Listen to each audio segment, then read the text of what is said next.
All right, everyone, it's practice time. We're going to do a choose the correct sentence activity. This is a great way to train your ears and improve natural English. Situation 1. Option A, I'm from Karachi. Option B, I from Karachi. The correct answer is option A, because English sentences need a verb. I'm means I am. Situation 2. Option A, I enjoy to watch movies. Option B, I enjoy watching movies. Correct answer? Option B. After enjoy, we use the ing form. Situation 3. Option A, I usually wake up early. Option B, I usually am wake up early. Definitely option A. Keep the structure simple and natural. Situation 4. Option A, I'd like to travel someday. Option B, I'd like travel someday. Option A sounds much more natural and correct. Great job! Now let's make things a little harder. Ooh, challenge mode. Imagine someone asks, "What do you do in your free time?" How would you answer? The correct answer is, I work in a hospital. Great. Another one. She enjoy cook. Correct.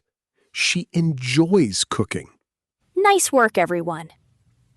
Let me share a funny story.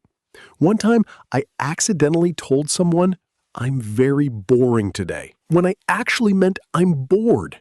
The person looked so confused. That's hilarious. But honestly, funny mistakes can become great learning memories. Absolutely. So don't be too hard on yourself. And listeners, tell us in the comments, what's the funniest English mistake you've ever made? We genuinely love to hear your stories. Before we finish this section, remember, mistakes are normal. Practice helps more than perfection, and confidence grows step by step. Oh no, that changes the meaning completely. Exactly. I'm boring means you make other people feel bored. Correct. I'm bored. Here's another one. I very like music. Correct. I really like music. Or, I like music very much. English word order is very important. That's why listening practice helps so much. Let's do incorrect versus correct examples quickly. Incorrect. I have 25 years. Correct. I'm 25 years old. Incorrect. I like very much coffee. Correct. I like coffee very much. And remember, small grammar mistakes usually don't destroy communication. Don't panic. Yes, sometimes learners stop talking completely because they're afraid of mistakes. But silence doesn't improve speaking. Practice improves speaking. Exactly. Here's a practice challenge. Correct this sentence. I am work in hospital. All right, now it's time for one of my favorite parts, common mistakes. And honestly, we've both made many of these mistakes ourselves while learning languages. Oh, absolutely. Mistakes are part of learning, so don't feel embarrassed if you recognize yourself here. Let's start with mistake number 1. I am agree. Ah, yes, that's incorrect. The correct sentence is, I agree. The reason is simple. Agree is already a verb, so you don't need am. Another common mistake? I am come from Pakistan. Correct. I come from Pakistan. Or, I'm from Pakistan. Many learners add extra verbs because they directly translate from their first language. Exactly. Here's another one. My hobby is play football. Correct. My hobby is playing football. Or, I enjoy playing football. After hobby is, we usually use the ing form. Let's look at another funny mistake. I'm boring. Now, let's discuss filler phrases. Native speakers often use small expressions like, well, to be honest, actually, you know. These phrases make conversations sound smoother and more natural. But don't overuse them. If every sentence starts with actually, it becomes distracting. Oh, yes, definitely. Another important thing is body language during face-to-face conversations. Eye contact, smiling, and relaxed posture can make you appear more confident, even if your English isn't perfect. And remember, mistakes are normal. Native speakers make mistakes too. Exactly. Communication is about connection, not perfection. Before we move on, let's review. Add details and emotion. Ask questions back. Use natural filler phrases. Practice speaking aloud. And focus on connection, not perfect grammar. Wonderful. You're building real-life English conversation skills step by step. See? Simple English, but the conversation feels real. Listeners, try practicing this with a friend or even by yourself in front of a mirror. Ah, yes. Mirror practice is actually very effective. It feels strange at first, but it helps build confidence. Let's talk about tone now. If your voice is too quiet, people may think you're unsure. Right. Speak clearly, not aggressively, just clearly. And smile while speaking. Seriously, people can often hear a smile in your voice. That's true. Here's another mini practice activity. I'll ask questions and you answer out loud. What's your favorite way to spend weekends? Nice. Another one. What kind of movies do you enjoy? One more? What's something you'd like to learn in the future? Great practice, everyone. Speaking out loud is one of the fastest ways to improve confidence. Ah, that sounds much friendlier. Another useful trick is asking questions back. Conversations should feel balanced. Great point. If someone asks, "What are your hobbies?" you answer, then ask, "What about you?" Exactly. That keeps the conversation flowing naturally. Let's practice a realistic conversation. Okay? So, tell me a little about yourself. Well, I work in marketing, but outside work, I really enjoy painting and listening to podcasts. That's interesting. How long have you been painting? For about 3 years now.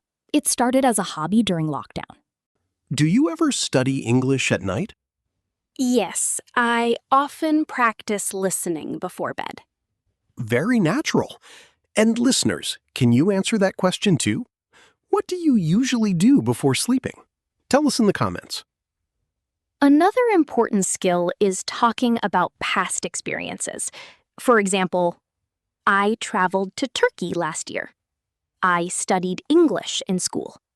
I worked in a restaurant before. And many learners get nervous with past tense.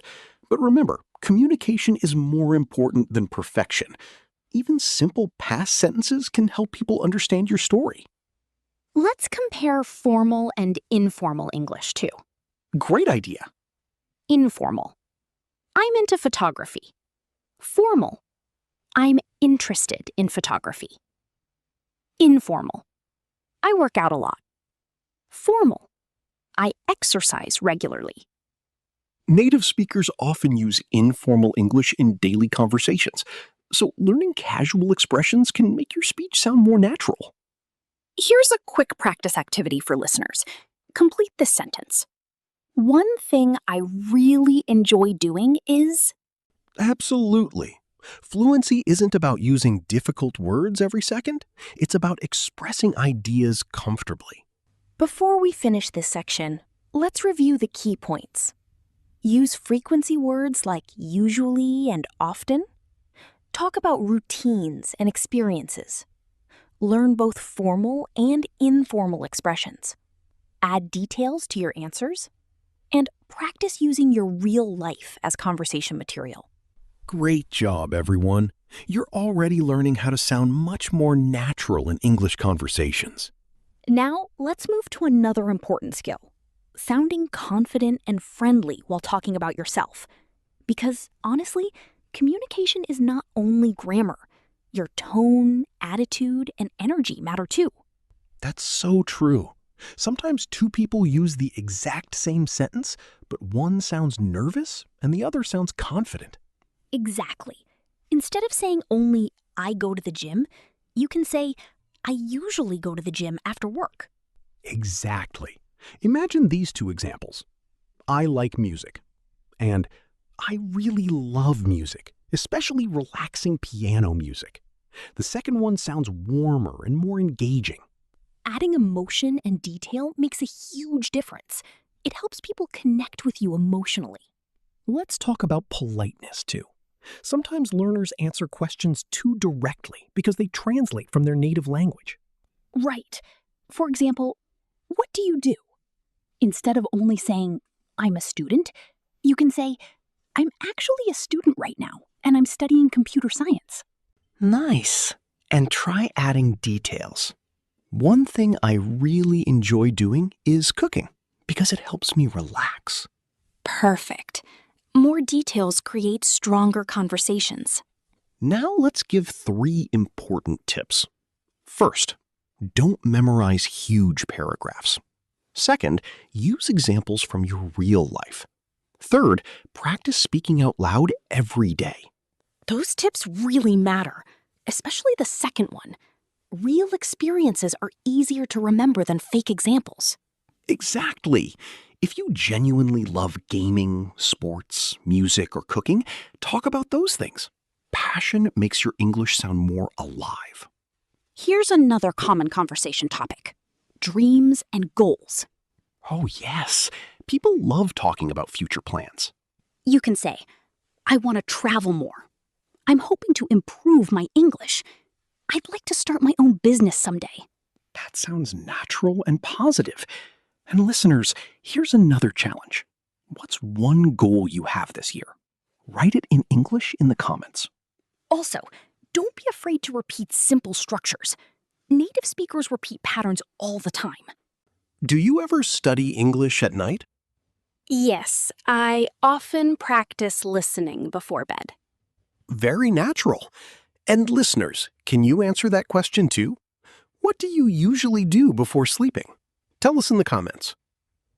Another important skill is talking about past experiences. For example, I traveled to Turkey last year. I studied English in school. I worked in a restaurant before. And many learners get nervous with past tense. But remember, communication is more important than perfection.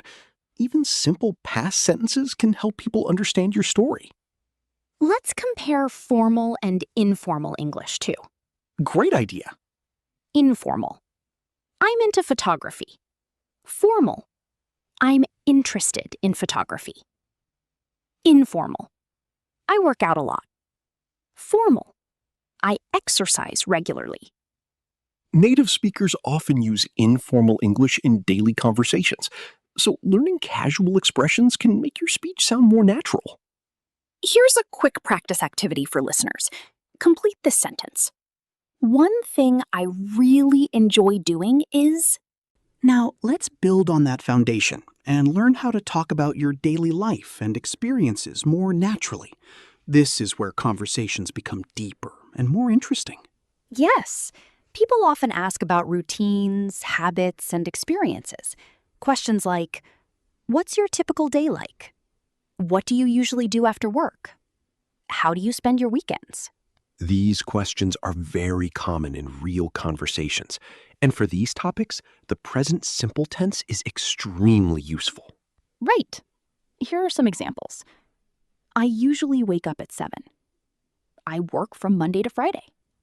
I spend weekends with my family. Notice the words usually, often, and sometimes.